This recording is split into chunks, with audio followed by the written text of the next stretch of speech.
작은 서점.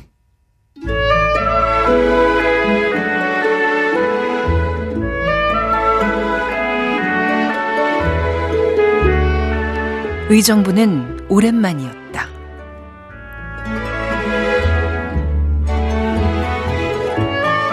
안녕하세요. 아나운서 최현정입니다. 도진기 작가의 추리소설 악마의 증명 첫 문장으로 작은 서점 문 열었습니다. 전직 판사이자 현재 변호사인 저자는 기발한 트릭과 또 지적 게임으로 미스터리 소설을 좋아하는 팬들로부터 강력한 지지를 받고 있는데요. 이 소설은 악마의 증명을 두고 범죄자와 검사 간의 두뇌 게임을 펼치는 내용입니다. 소설에 대한 자세한 이야기는 최민석의 불타는 문학에서 들어보고요. 오늘은 코앞으로 다가온 2025 서울국제도서전 소식부터 만나보겠습니다.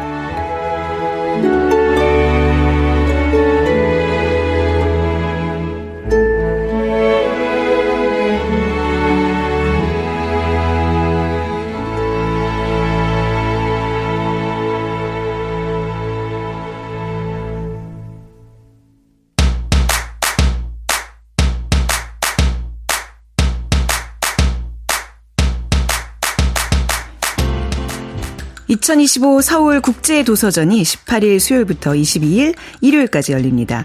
참여 열기가 뜨거워서 일찌감치 표가 동났다고 하고요. 장강명 작가, 장유진 작가 비롯한 편집자분들 또 MD분들 우리 작은 서점 식구들도 총 출동을 하죠.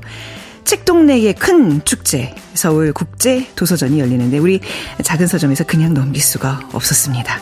자, 오늘은 2025 서울국제도서전 이모저모 살펴보고요. 특히 지난해부터 열리고 있는 특별전 한국에서 가장 좋은 책에 대해서 알아보는 시간 가져볼까 합니다.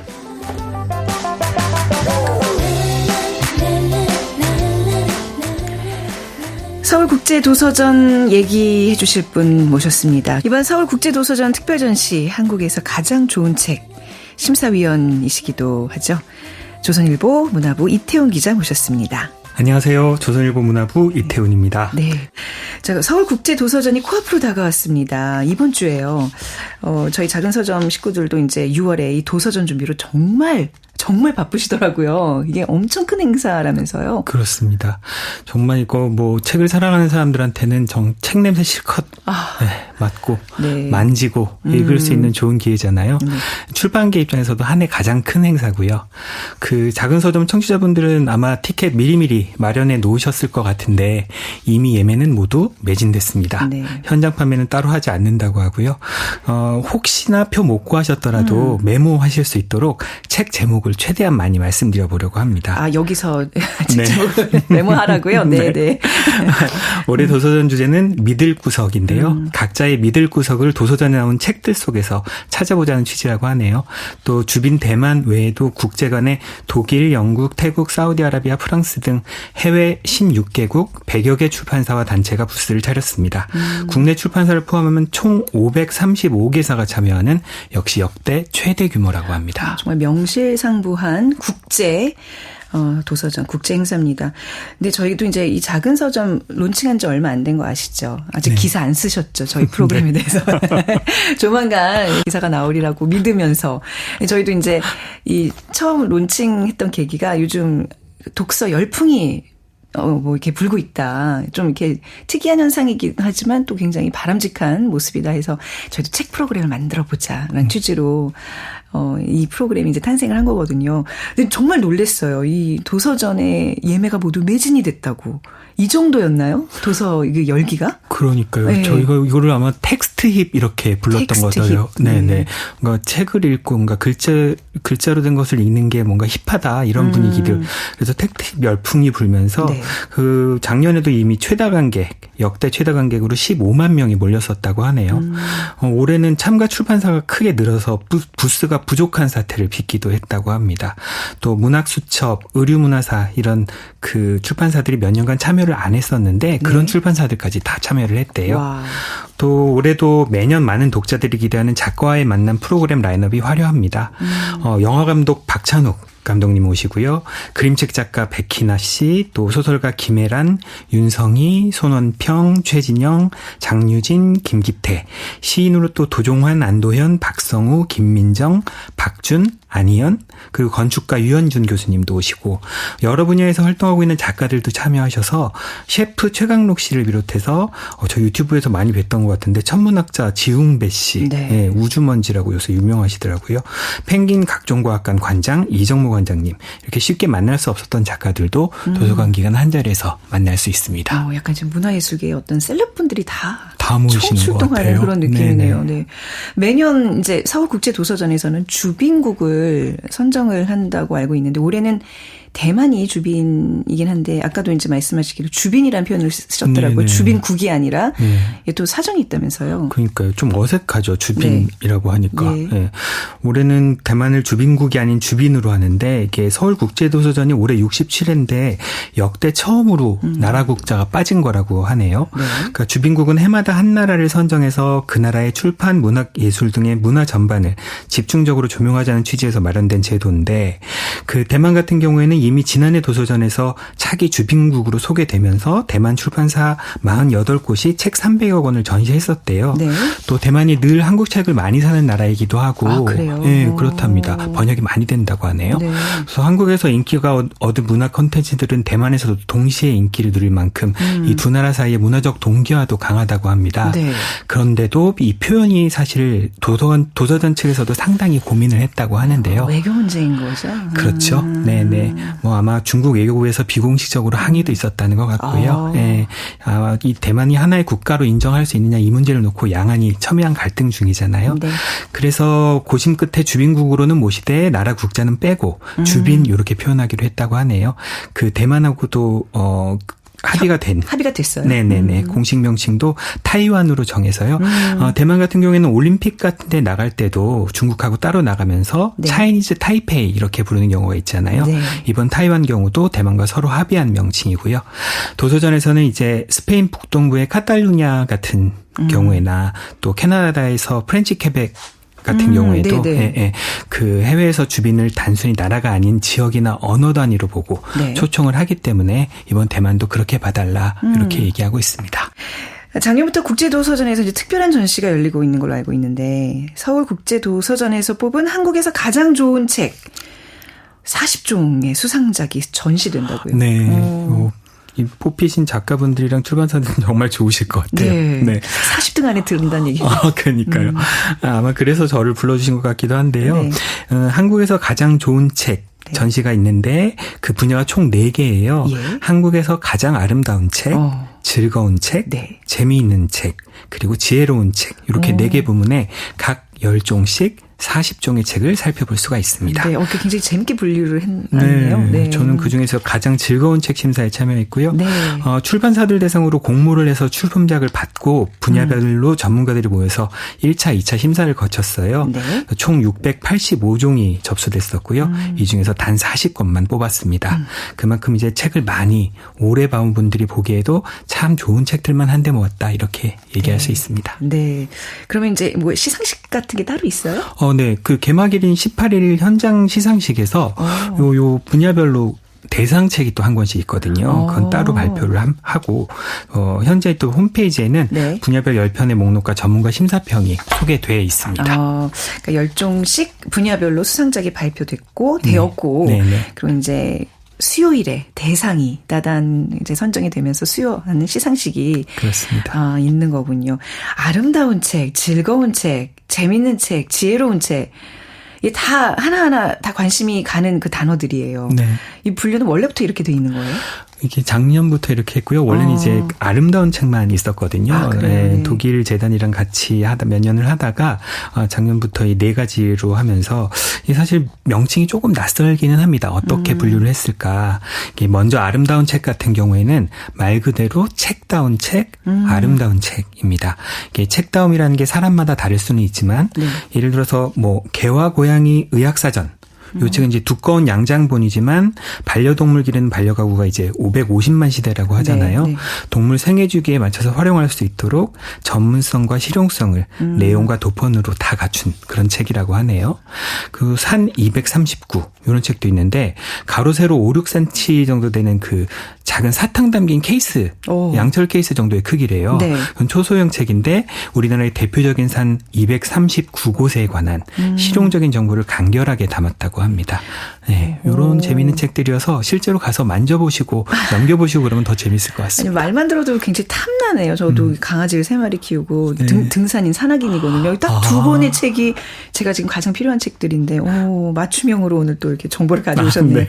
근데 이 아름다운 책 그 수상작들 이제 이렇게 심사위원들 이렇게 면면을 보니까 시각 디자인과 교수님도 계시고, 그러니까 맞습니다. 이게 어떤 시각적으로 아름다운 뭐 이런 기준인가 보죠. 그러니까 이거는 약간 전시회장에서 직접 책을 만나보면 그 작품을 보는 그 느낌으로 그렇죠. 네, 약간 감상할 수 있을 것 같아요. 저희가 책의 물성이라고 보통 표현하는데, 네네, 책이 책으로서 책답고 아름답게 만들어졌느냐 네. 이런 판단을 하는 것 같습니다. 네. 네.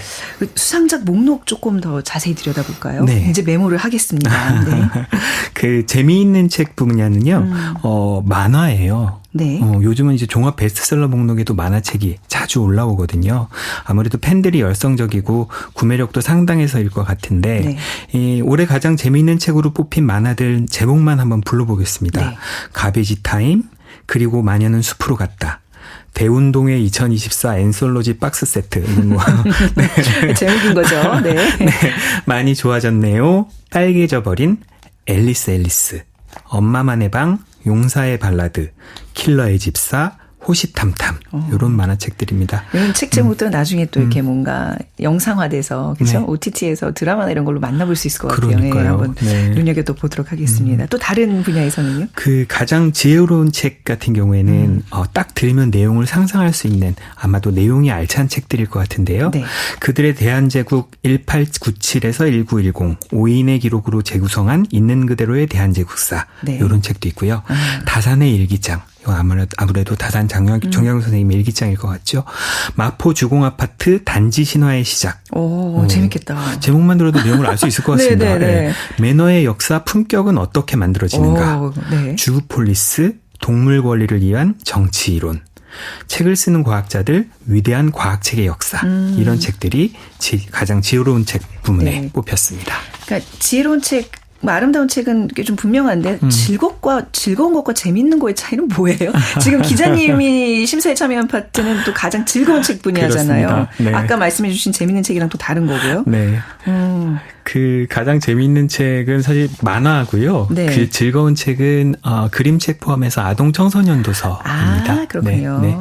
그래서 저도 이제 심사위원이 5명인데요. 네. 다 그 평소에 이렇게 전화드리고 의견 여쭙고 이런 전문가분들이셔서 꼭 책이 아니어도 이런 심사를 참여를 해보면 사실 네. 심사위원들이 의견 모으기가 쉽지 않거든요. 네네. 특히 이제 문화 같은 경우에는 취향의 영역이 많아서요. 근데 이번 심사에서는 심사위원들 사이에 큰 이견이 없었습니다. 없었어요. 네, 그러기 진짜 쉽지 않고 그만큼 좋은 책들이라고 할 수 있을 것 같고요. 네. 또 요즘 그림책이라고 하면 그거 애들 보는 거 아니야 이렇게 생각하실 수도 있는데 요즘 그림책은 단순히 아이들 보는 책이 아닙니다. 네. 오히려 어른을 위한 그림책 시장이 따로 있다고 할 정도로 책의 물성이나 작화의 퀄리티나 서사의 완성도가 높은 책들이 많고요. 네. 물론 어른과 아이가 함께 읽어도 다 좋은 책들입니다. 그렇네요. 그러니까 직접 우리 이태용 기자께서 심사에 참여하신 한국에서 가장 즐거운 책 좀 몇 권 소개를 부탁드릴게요. 그러니까 아마 그림책이니까 우리 청취자분들께서는 저희 작은 서점 인별그램에서 책 이미지들 함께 보시면서 들으시면 더 좋을 것 같습니다. 네, 3권 소개해 드리려고요. 네. 먼저 꽃에 미친 김군인데요. 이 책은 정말 책장을 펼치면 우리 꽃향기가 은은히 피어오르는 것 같습니다. 네. 담백하고 세밀한 전통화풍의 꽃그림이 끝없이 펼쳐집니다. 김군은 진달래 조선시대 사람인데요. 그래요? 진달래에서 봄의 설렘을 느끼고 초롱꽃에서 싱그러운 여름을 보며 국화의 섬세하고 은은한 향기로 가을을, 매화의 고고한 자태에서 겨울이 온 것을 압니다. 그 넋을 잃고 꽃을 바라보는 모습을 보고 있으면 독자도 책 속 꽃그림에 넋을 빼앗기는 것 같은 기분이고요. 네. 보통 이제 한 분야에 관한 깊은 사랑으로 지극한 경지에 이르는 그런 일에 관해 이야기하는 책이에요. 18세기의 실존 인물인 김덕형이라는 분이 있었다고 하네요. 네. 실학자 박재가 선생님이 그 지금은 전해지지 않는 김덕형의 책 백화보라는 책에 서문을 썼는데 네. 이 백화보서에 이렇게 썼다고 합니다. 새로운 세계를 개척하고 전문적 기회를 익히는 것은 오직 이제 서화나 문예에 관한 집착을 벽이라고 부르는데 네. 벽을 가진 사람만이 가능하다. 김군의 기회는 천고의 사람들과 견줄 수 있고 김군이 그린 꽃은 역사의 길이 남을 공적이며 향기의 나라에서 배향하는 위인으로 삼기에 충분하다. 네. 이렇게 말씀하셨다고 하네요. 그 김군이 이제 김덕형을 네. 칭하는 말이고 네. 책장을 펼치면 울고 향기가 은은히 피어오르는 듯하다라는 표현은 지금 기자님이 쓰신 거예요? 네. 표현 좋습니다. 글도 잘 쓰실 것 같아요. 네. 또 두 번째 책은 어떤 책인가요? 네, 두 번째 책은 제목이 마음은 어디에입니다. 사실 요즘 마음이 아픈 시대라고 하잖아요. 그렇습니다. 네, 그 어린이책, 그림책들을 받아보다 보면 아이들 눈높이에서 감정을 다루고 관계의 상처를 극복하는 방법을 알려주는 그런 책들도 요즘 많이 나오고 있어요. 네. 그런데 그런 책들을 보면 아무래도 훈육하는 말투로 가르치는 이런 느낌들이 있거든요. 근데 이 책은 그렇지 않습니다. 아이의 마음을 다루는데 누구나 한 번쯤 겪었을 만한 이야기를 일상 풍경 속에 자연스럽게 녹였다는 점에서 주목할 만한 책이고요. 그 주인공은 동수라는 아이예요. 네. 일요일 아침에 텅 빈 집에서 혼자 일어났는데 엄마는 가게로 일을 나가면서 쪽지를 붙여놨어요. 수도꼭지를 틀어놓고 세면대에 콸콸 내려가는 물을 보면서 생각하는 겁니다. 마음이 좀 이상한데 구멍이 난 걸까? 그런데 내 마음은 어디에 있는 거지? 네. 이제 동네를 돌아다니면서 마음을 찾아보기로 합니다. 네. 책방 사장님한테 마음은 어디 있느냐고 여쭤봤더니 마음여행이라는 책을 주세요. 포장마차 노점 엄마선 떡볶이 사장님한테 마음이 어딨냐고 여쭤봤더니 컵떡볶이를 한가득 담아주시면서 이 떡볶이에 다 넣었다 이렇게 말씀하십니다. 네. 패밀리 편의점, 정다운 세탁소, 보송보송 애견 미용실 이런 동네 어른들을 만나면서 저마다 어른들이 들려주는 마음에 관한 답을 듣게 됩니다. 네. 제 속에 떠오른 마음에 관한 의문을 묻고 탐구하며 풀어보려는 여정이 속 깊은 아이답고요. 그 과정이 또 밀도 있고 자연스럽게 그 표현되어 있습니다. 아이들이 와글와글하는 놀이터나 할머니들이 옹기종기 앉아서 채소를 파는 재래식 시장, 또 휴일에도 아이들이 바삐 드나드는 학원 건물의 간판들까지 세밀하게 관찰하고 꼼꼼히 그려넣어서요. 네. 책장마다 정말 정겨운 마음이 흐뭇하게 배어나는 그런 책입니다. 그 짧은 책 소개만으로도 마음이 이렇게 푸근해질까요? 네. 소개 너무 맛깔스럽게 잘해주시는 것 같아요. 감사합니다. 예, 지금 세 권 소개해 주신다고 그랬는데 그 마지막 한 권은요? 네, 이 자개장 할머니라는 책인데요. 네. 저는 이 책을 처음 딱 받는 순간 뭔가 어디선가 올해의 책이라고 뽑힐 줄 알았습니다. 아, 그래요? 네. 우리 전통작의 우아한 화려함을 수공의 작품처럼 종이 위에 구현한 작가의 노력이 페이지마다 느껴집니다. 네. 책 자체가 자개로 돼 있는 것처럼 보여요. 아, 자개처럼 보인다. 네, 자개를 네. 실제로 붙이지 그렇지는 못했겠죠. 비싸니까. 네, 네. 그거를 작가가 다 수작업으로 표현했다고 하고요. 네. 이 표지가 오돌토돌한 촉감이 있어서 정겹고요. 책장은 이야기가 진행되면서 아이의 머릿속 세계처럼 활짝 펼쳐지도록 고안되어 있습니다. 그 할머니와 어머니들이 정말 옛날에는 안방에 자개장을 두시고 맞아요. 정말 부의 상징이었죠. 그렇죠. 네네. 정말 애지중지하셨었잖아요. 네. 아이는 그런 어른들을 자신 근데 잘 모르겠습니다. 우리 집 망했다 그러면서 급히 이사하던 날이 있었어요. 엄마가 낡은 트럭에 커다란 자개장을 제일 먼저 실으면서 이 자개장은 할머니의 사랑이 듬뿍 담긴 거다. 네. 이것만 있으면 우리는 언제든 다시 시작할 수 있어. 이렇게 얘기하는 거예요. 근데 얘는 못마땅하죠. 자개장 속에는 이불밖에 없고 먹을 게 나오는 것도 아닌데 독자들은 이 가정이 부모에게도 아이에게도 힘든 경제적인 시련을 겪고 있다는 걸 눈치챌 수 있습니다. 그렇지만 이 책은 투덜대지 않고 살면서 어떻게 좋은 날만 있을 수 있겠어요? 어떻게 넘어갈 수 있는지 그런 이야기도 해주는데요. 사실 상상력의 힘으로 어린 시절의 고난을 견뎌내는 아이의 이야기를 많은 책에서 봐왔잖아요. 상상 속 세계는 이제 단순한 현실 도피가 아니라 아이가 마음의 근육을 단단히 길러내는 놀이터고 알게 모르게 새로운 희망을 다지게 하는 도움닫기의 공간이라고도 할 수 있을 것 같습니다. 네. 이 자개장에서 자개로 된 할머니가 툭 튀어나오시는데요. 아이를 데리고 자개로 든 험한 산과 계곡, 물살을 헤쳐 건너서 네. 향기극한 자개복숭아가 열리는 자개나무 아래에 도착합니다. 네. 그 숨이 차도 다리가 아파도 포기하지 않으면 결국 원하던 곳에 도달할 수 있게 되고요. 네. 어떻게 생각하면 이 자개장은 뭐든지 쉽게 만들어서 쓰고 빨리 버리는 시대에 우리가 잊고 또 잃어가는 것들의 상징처럼 보이기도 합니다. 네. 그리고 어려운 일에 처한 아이의 경우에도 누군가 손을 잡아주고 조금만 북돋우고 이끌어준다면 믿음을 잃지 않고 향기로운 희망을 향해서 씩씩하게 나아갈 수 있다. 이런 희망을 주는 책이기도 하고요. 정말 책장을 넘길 때마다 시각적으로도 놀라움의 연속입니다. 자개장 할머니와 떠난 모험의 세계, 외로운 아이가 손을 잡고 함께 걷는 현실 모두가 자개처럼 무지개색으로 영롱하게 빛을 냅니다. 작가의 섬세한 작업에 정말 경의를 표하게 됩니다. 모름지기 자개장이 좀 재평가가 되고 있는 시기인 것 같아요. 폭삭소가수다에서도 그렇죠. 부모의 어떻게 엄마의 그 성공의 상징으로 맞습니다. 자개장이 집에 들어오는데 그걸 이고지고 다니면서 놓지 못하는. 네. 그렇군요. 2025 서울국제도서전에서 뽑은 한국에서 가장 좋은 책 이모저모 살펴봤는데 이번 서울국제도서전에서 이 전시 외에도 이제 주제 전시가 있다고 앞서 말씀해 주셨는데 그 제목이 믿을구석이라고요. 어떤 전시예요? 네. 제목도 굉장히 독특하네요. 네, 그 도서전 주최 측 설명이 저는 마음에 와닿더라고요. 예. 믿을구석이란 뭘까? 점점 살기 팍팍해지는 현실 속에서는 곁에 있는 누군가일 수도 있고 내가 그려가야 할 무언가가 일 수도 있고 혹은 아직 오지 않은 미지의 것일 수도 있다. 그렇게 얘기하면서 그 믿을구석에 관한 책들을 10권 또 추천하고 있는데요. 네. 성동혁 시인의 시집 6, 숫자 6입니다. 이 시집 같은 경우에는 시인이 5번의 대수술을 받았대요. 네. 그 생사를 가르는 경험들을 하면서 6번째 얻은 몸으로 쓴 시. 그래서 6이에요. 네, 여리고 소중한 숨에 관한 이야기 네. 이렇게 소개되고 있습니다. 또 요즘 많은 분들이 좋아하시는 박상영 작가의 1차원이 되고 싶어. 이슬아 작가의 가녀장의 시대도 믿을구석 목록에 있습니다. 25년 경력의 교사가 빈곤 가정의 아이들 8명과 10여 년간 만남을 지속하면서 쓴 가난한 아이들은 어떻게 어른이 되는가라는 책도 있는데요. 우리 곁에 가난을 들여다보지만 비루하지 않은 책입니다. 네.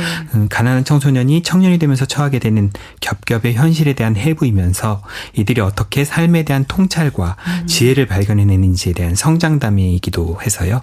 전 아직 못 읽어봤지만 제목만으로 끌리는 또 책이 또 한 권 있었는데요. 견딜 수 없음을 견디기 였습니다. 상실과 슬픔을 전문으로 하는 심리치료사가 쓰신 책인데 타인의 고통을 어루만지는 과정에서 깨달은 것들 또 고통을 겪어낸 사람만이 다다를 수 있는 생생한 지혜를 담고 있다고 소개돼 있습니다. 조지 오웰의 1984 또 도리스 레싱의 19호실로 가다 같은 고전들도 믿을구석에 포함되어 있다고 하네요. 네, 믿을구석. 정말 이렇게 팍팍한 현실 속에서 믿을구석이 필요한 건 모두 같은 마음인 것 같습니다. 근데 우리 도서전의 이 내용들을 좀 쫙 이렇게 들어보니까 정말 세상 만사 다 한 곳에 이렇게 몰아놓은 오면 우주를 접하는 그런 느낌? 그렇습니다. 네, 근데 저는 이제 이번 주에 갈 수가 없잖아요. 다 매진이 돼서. 네. 내년에는 좀 미리 좀 서둘러서 저희가 이제 사실 프로그램 론칭한 지가 얼마 안 돼서 좀 여유가 없었어요. 근데 내년에는 좀 저희한테도 미리 소식 좀 알려주셔서 저희가 부지런히 움직여서 도서전에서 좀 뵙도록 하겠습니다. 감사합니다. 네. 자, 한국에서 가장 좋은 책 심사위원이 또 직접 들려주시는 서울국제도서전 이야기 오늘 잘 들었습니다. 오늘 처음 뵀었는데 풍성한 소식 감사드립니다. 이태훈 기자였습니다. 감사합니다. 감사합니다.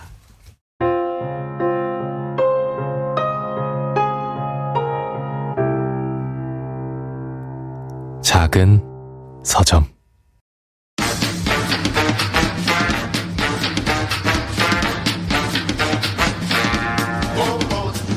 최민석의 불타는 문학.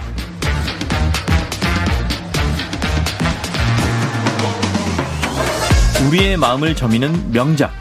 오랜 시간 살아 숨쉬며 여전히 불타오르는 명작. 앞으로 그런 명작이 될 거라 여겨지는 작품까지. 최민석 작가가 아끼는 명작 이야기 작은 서점에서 풀어봅니다. 소설가 최민석의 불타는 문학.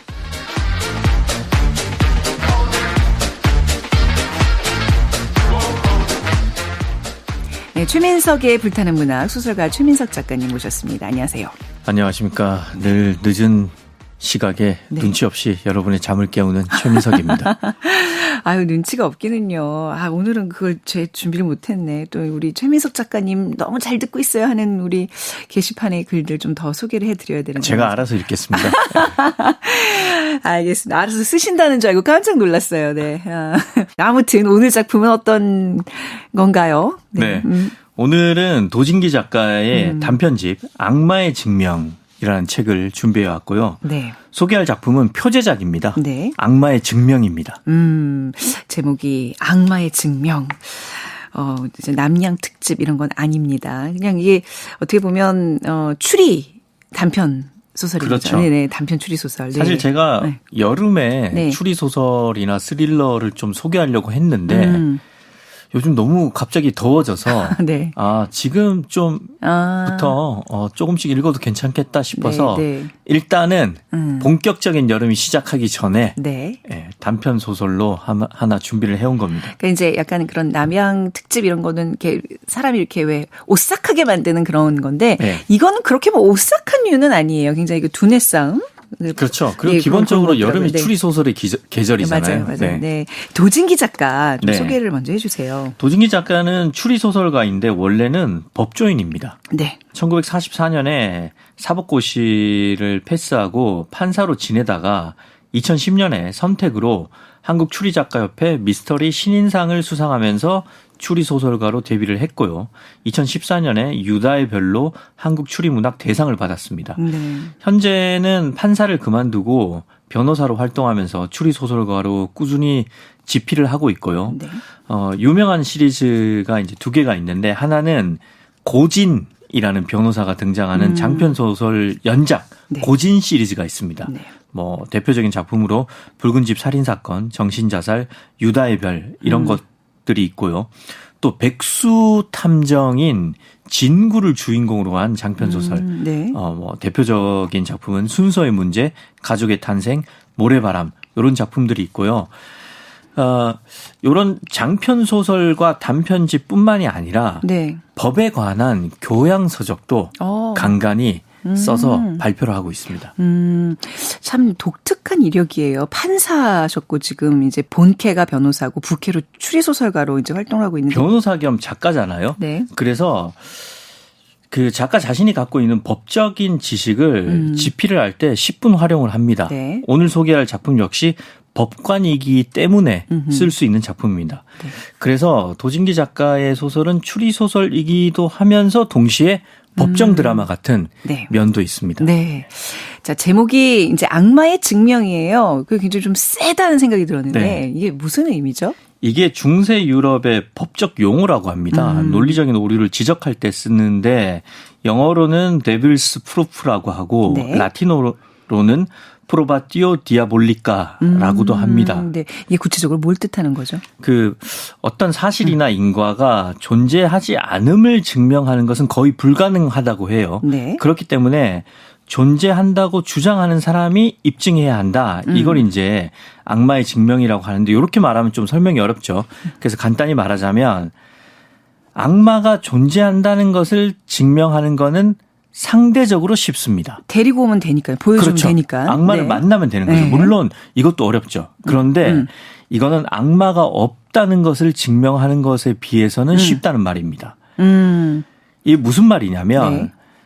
악마를 증명하기 위해서는 악마를 만난 사람이나 네. 악마를 데리고 오면 되지만 악마가 없다는 것을 증명하는 것은 거의 거의 불가능한데 불가능하죠. 네. 아무도 악마를 만나지 못했다고 해서 네. 악마가 어딘가에 살고 있을 가능성까지 부정할 수는 없다는 거죠. 그러니까 어딘가 숨어 있을지도 모른다고 가정을 하는 거잖아요. 그걸 본 그렇죠. 사람이 없을 뿐이지 없다고는 얘기 못한다. 그렇죠.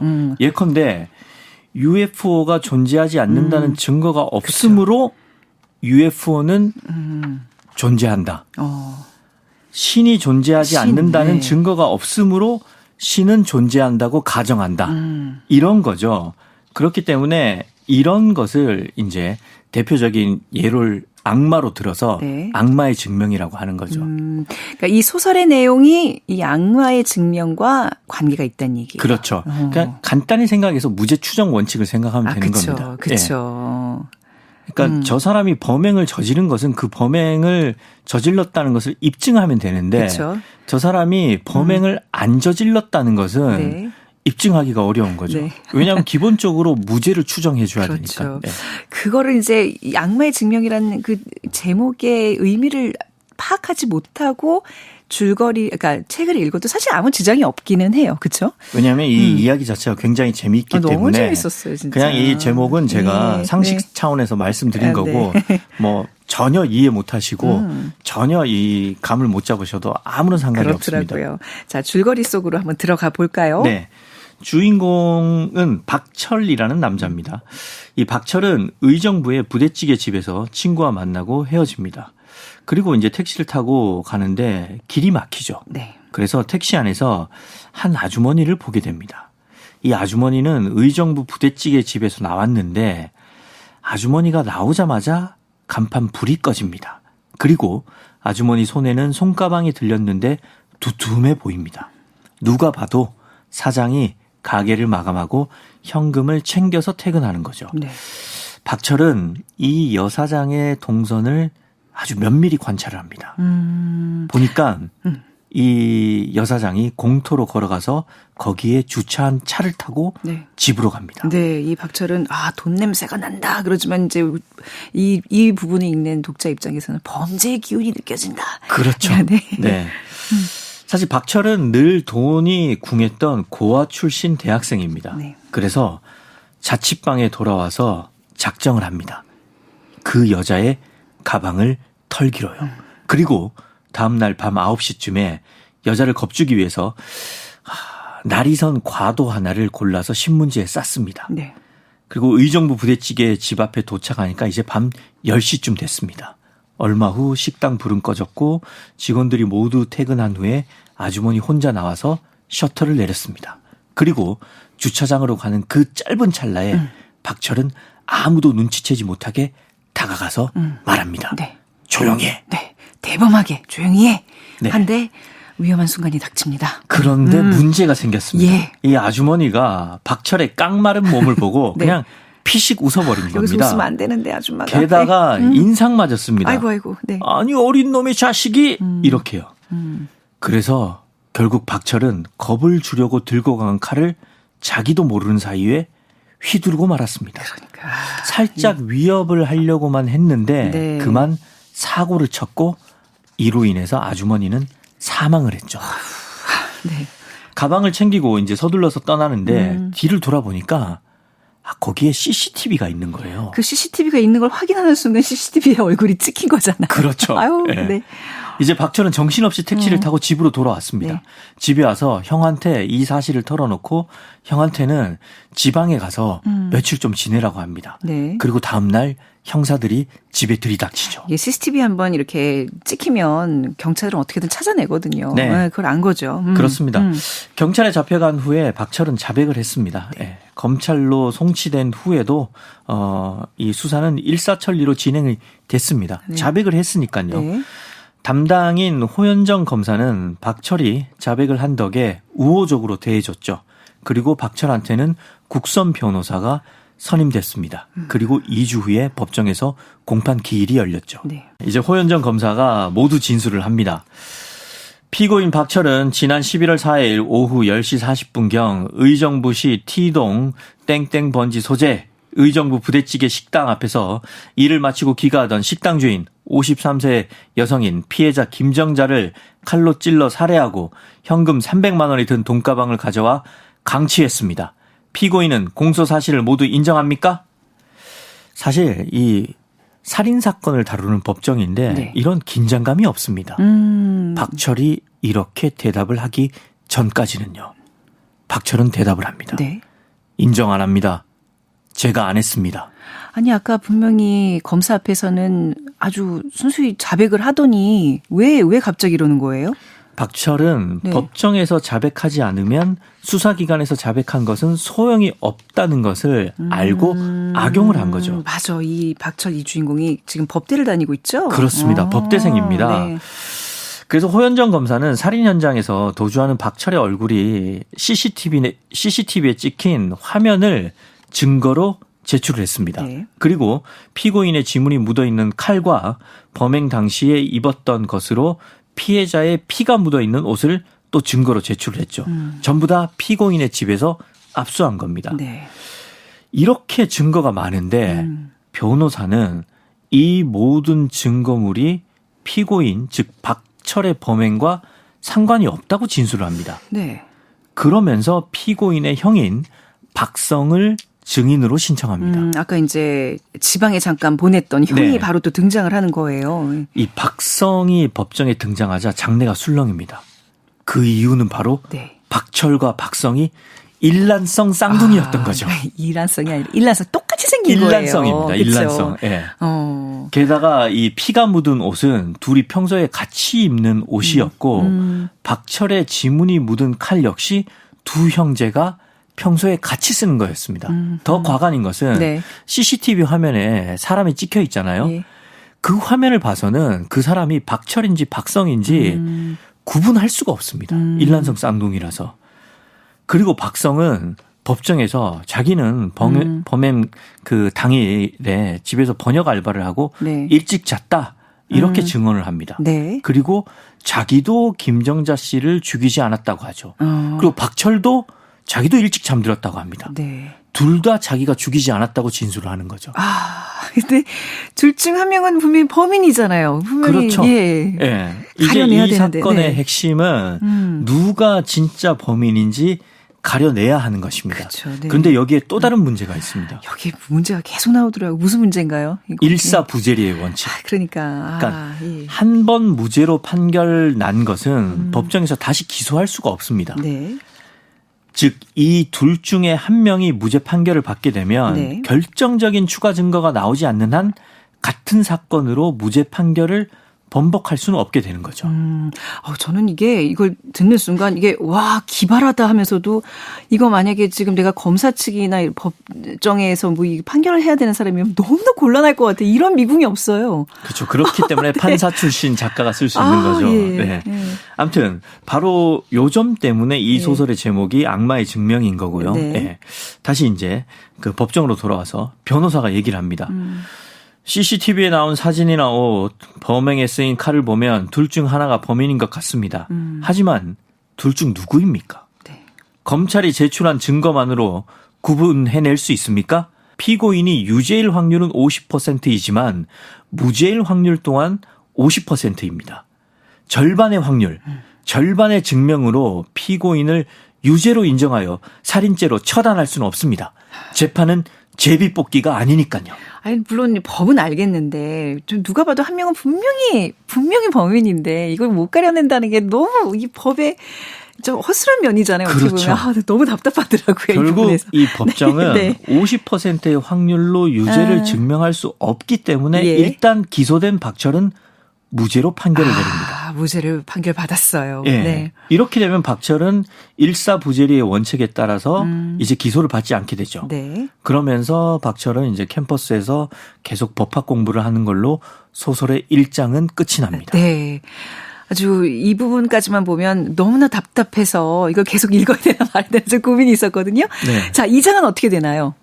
자, 이제 호연정 검사는 수사관한테 박철, 박성 두 형제를 철저히 감시하라고 주문을 합니다. 네. 그리고 감시한 지 며칠이 지나자 마침내 박성이 한 공공도서관에 그 사물함이 있잖아요. 네. 장기보관 사물함.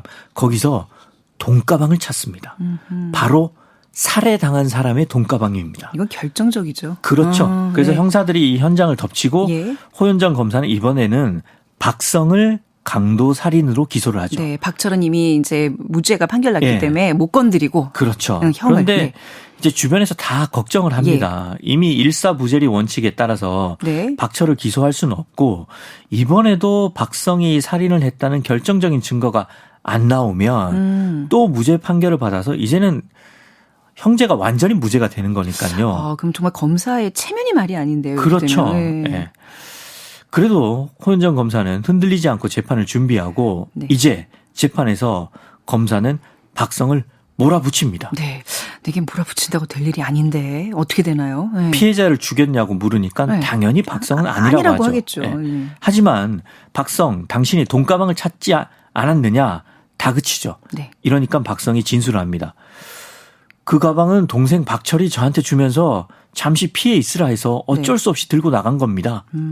이제 방청석은 웅성거리죠. 웅성하죠. 불안하고 말이죠. 네. 이때 변호사는 네. 이 말은 박성의 주장일 뿐이다. 동생 박철의 말을 들어보기 전까지는 사실을 확인할 수 없다. 그러면서 박성의 무죄를 입증하기 위해서 이번에는 박철을 증인으로 신청합니다. 네. 그리고 3주 뒤에 공판 기일이 되는 거죠. 박철이 증인으로 이제 나올 텐데 무슨 말을 하게 될지 너무 기대되고 걱정됩니다. 네. 박철이 이날 깔끔하게 정장을 네. 차려입고 등장해서 자기가 돈가방을 형한테 줬다고 말을 합니다. 네. 그리고 이제 호연정 검사가 그러면 그 가방에 살해당한 여인의 것이다 이러면서 이렇게 확인을 시킨 다음에 묻습니다. 그럼 형 박성이 살인을 저지르지 않았음을 확신하냐? 그러자 박철은 그렇다고 대답합니다. 그다음 결정적인 질문하죠. 그러면 형이 아니라 당신이 돈가방을 뺏고 살인을 했냐? 그러자 박철은 형을 구하기 위해서 네. 그렇다. 내가 했다. 내가 살인범입니다. 자백을 이렇게 합니다. 답을 네. 하죠. 그런데 일사부재리의 원칙에 따라서 이미 무죄를 받았으니까 같은 사건으로 또 기소를 할 수 없잖아요. 그러니까요. 그래서 박철은 이렇게 대답을 한 거죠. 네. 그러니까 그걸 이제 법의 허술함을 알고 빠져나갈 틈을 알고 이렇게 얘기를 한 건데 이거는 뭐 정말 일사부재리 원칙에 따라서 그 누구도 잡아놓을 수 없는 상황이 된 거잖아요. 그렇죠. 네. 그런데 이때 이상하게 호연정 검사는 굴하지 않고 계속 말합니다. 네. 다시 묻겠습니다. 그렇다면 증인이 지난 11월 4일 밤 10시 30분경 알 사거리에서 서쪽으로 50여 미터 떨어진 도로 옆 의정부 부대찌개 앞에서 귀가하던 50대 여자를 살해하고 돈가방을 뺏은 것은 사실입니까? 네. 이렇게 검사는 사실관계를 구체화시켜서 재차 또박또박 확인을 하고 박철은 그렇다고 합니다. 다들 이제 검사의 다음 신문을 기다리는데 웬일인지 호연정 검사는 신문을 맞춰버려요. 네. 그리고 결국 박철의 대담한 증언으로 박성의 범행 입증은 허사가 돼버립니다. 결국 박성은 무죄 선고를 받고 언론은 이걸 대서특필하죠. 네.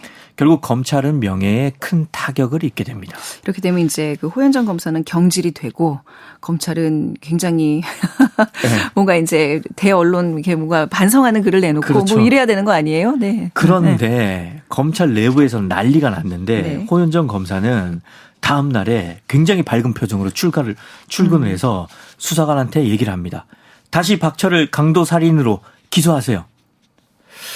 박철이 체포돼서 네. 와서 굉장히 거칠게 항의하죠. 무죄 판결 받은 사람한테 이게 도대체 무슨 짓이냐. 불법 체포 아니냐. 그러자 호연정 검사가 호기롭게 말합니다. 네. 불법 체포라면 어떻게 영장이 나왔을까? 박철이 순간 당황을 하죠. 그리고 박철 앞에 호연정 검사가 공소장 2장을 내밉니다.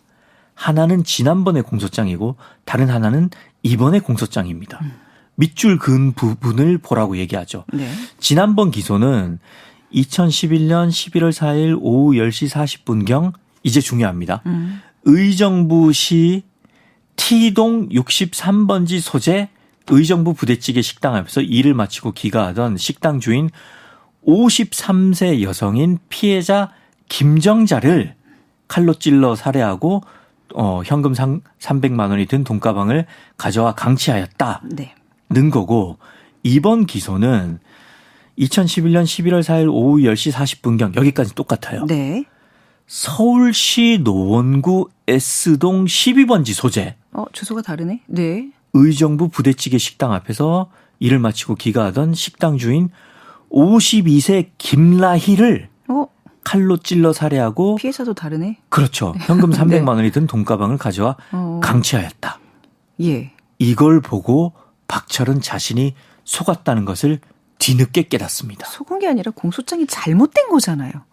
자, 이게 뭐였냐면 사실 죽은 피해자의 이름은 두 번째 공소장에 쓰인 김나희 씨였습니다. 그리고 박철이 범행을 저지른 장소는 의정부 부대찌개 간판이 쭉 늘어서 있는 노원구 S동이었습니다. 네. 이게 뭐냐면 이 사거리는 길 하나를 기점으로 해서 의정부와 네. 서울 노원구의 S동이 갈라서서 박철은 당연히 자신이 범행을 저지른 것이 의정부일 거라고 생각을 한 거죠. 예. 의정부 부대찌개니까. 그렇죠. 네. 근데 의정부 부대찌개가 있었던 그곳은 네. 노원구 S동이었던 거죠. 길 하나 건너 네. 차이로. 네. 그리고 박철이 피해자의 이름까지 알고 범행을 저지를 리 없었다라고 검사가 판단을 하고 네. 도박을 한 거죠. 가짜 공소장을 첫 재판 때 쓴 겁니다. 호 검사는 지금 다 계획이 있었던 거잖아요. 그렇죠. 일부러 공소장을 잘못 쓴 거잖아요. 첫 번째는. 호 검사가 왜 이렇게 파악할 수 있었냐면 처음에 박철이 검찰에서 순순히 자백을 하는 걸 보고 이상한 낌새를 느꼈습니다. 그래서 수사관한테 뒷조사를 해보라고 부탁을 해보니까 아니나 다를까 박철이 일란성 쌍둥이였고 게다가 그 형은 범행 후에 종적을 감췄죠. 그래서 행여나 박철이 증언을 뒤집을까 봐 가짜 공소장으로 재판을 벌였던 거죠. 그리고 그 인근에 있던 그 의정부 부대찌개 집에 김정자 씨. 첫 번째 공소장에 쓰인 김정자 씨한테 사전에 찾아가서 양해를 구한 거죠. 공소장에 이름을 좀 쓰겠다. 그리고 이번에는 재차 진짜 공소장으로 사실관계를 확인해서 50대 여성을 살해했냐고 박철한테 물은 거고 박철은 법정에서 증언을 했기 때문에 이제 유죄 확정이 되는 거죠. 이게 지금 만약에 중간에 이렇게 막 라디오 이렇게 돌리시다가 듣는 분이 계시다면 시사 프로그램 듣는 제가 이거 소설입니다. 너무 기가 막히게 그러니까 이게 정말 법적인 지식이 있어야지 가능한 이 플롯인데, 근데 전 약간 이거 보면서 공소장의 주소와 이름을 잘못 써도 이게 이 재판까지 진행이 되나? 물론 이제 소설이기 때문에 어떤 소설에 어떤 허용이 있겠죠. 근데 전 이 부분이 이게 가능한가? 굉장히 예리한 시선으로 이렇게 봤는데 아무튼 이게 너무 저도 궁금하긴 했어요. 아마 뭐 실제로 그런 일이 있었다면 허위로 작성했다고 하지 않고 뭔가 정보가 정보의 혼선이 있어서 뭔가 착오가 있었다. 그렇기 때문에 사실관계 정정을 위해서 재판을 새로 해야 한다. 뭐 그렇게 하지 않았을까 정도로만 뭐 추정을 합니다. 아마 저기 도진기 작가가 요 비슷한 무슨 이런 이름이 뭐 잘못되거나 주소가 잘못돼서 약간 뭔가 곤란했던 상황들에 착안을 해서 소설을 전개시킨 것 같다는 느낌은 들더라고요. 이거 너무 기발했어요. 이거 결국은 지금 호연정 검사가 사건을 아주 깨끗하게 멋지게 해결한 걸로 이제. 그렇죠. 사건 해결도 굉장히 멋지게 했고 사실 이 호연정 검사라는 캐릭터도 굉장히 멋있었던 것 같아요. 그래서 이제 오늘 소개한 요 소설집에 호연정 검사가 또 나오는 그 선택이라는 단편 소설이 있거든요. 그 작품도 굉장히 재밌습니다. 아까 고진, 진구 이런 사람들이 계속 이렇게 시리즈로 나오는데 이 도진기 작가의 어떻게 보면 좀 어떤 개성이라고 봐야 될까요? 추구하는 뭔가 있나 봐요. 이렇게 시리즈별로 쫙 사실 밀고 가는 게. 호연정 검사 캐릭터가 좀 매력적이라서 호연정 검사 시리즈가 나오기를 기대하고 있는데 아직은 안 나와서 혹시나 이 방송을 듣는다면 그 시리즈를 애타게 기다리는 독자가 있다. 좀 알아줬으면 좋겠습니다. 아니 그 소설가들도 보면 한 캐릭터를 쭉 이렇게 밀고 가는 경우가 있잖아요. 그러니까 이제 뭐 그때 무슨 소설이었죠 우리가 거기에 그 딸이 또 다시 다음 소설에 나온다거나 해가지고 연속성을 갖는 이렇게 앞뒤로 이제 나의 소설을 다 이렇게 읽게 만드는 그런 장치들을 하는 작가들이 있는데 많죠. 그런 게 되게 재밌는 것 같아요. 칠레 그 이사벨 아엔데도 그런 식으로 썼고 뭐 발자크는 인물 순환 기법이라고 해서 인물 순환 기법. 다른 작품에 썼던 인물들을 이 작품에도 등장시키고 저 작품에도 등장시키고 그래서 하나의 거대한 자기만의 세계관을 만들었죠. 도진기라는 이 이제 판사 출신이기 때문에 가능한 이런 작품인데 왜 작가분들 순수 정말 글만 쓰시는 분들 다른 어떤 직업에서 이렇게 건너오신 분들이 아닌 이런 분들이 봤을 때 아까 말씀드렸던 이제 의사 작가라든지 이런 뭐 법조인 작가라든지 이런 분들에 대한 사실 우리 장강명 작가도 지금 보니까 기자 출신이네요. 그렇죠. 예, 예. 사실 그래서 장강명 작가의 그 소설도 보면 네. 약간 르포타주에서 네, 좀 더 맞습니다. 발전된 형태의 작품들이 많아요. 네.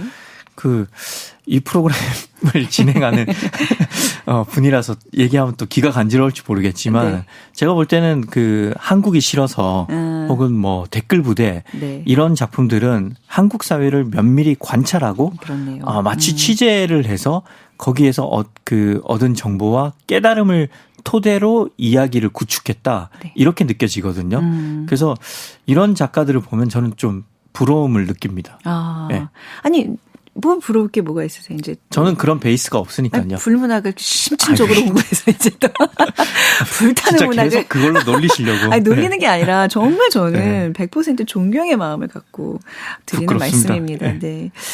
자, 추리 소설 좋아하는 분들에게 추천해드리는 도진기 작가의 악마의 증명 꼭 한번 또 읽어보시기 바랍니다. 자, 이 책 준비하면서 떠오른 곡 어떤 곡일까요?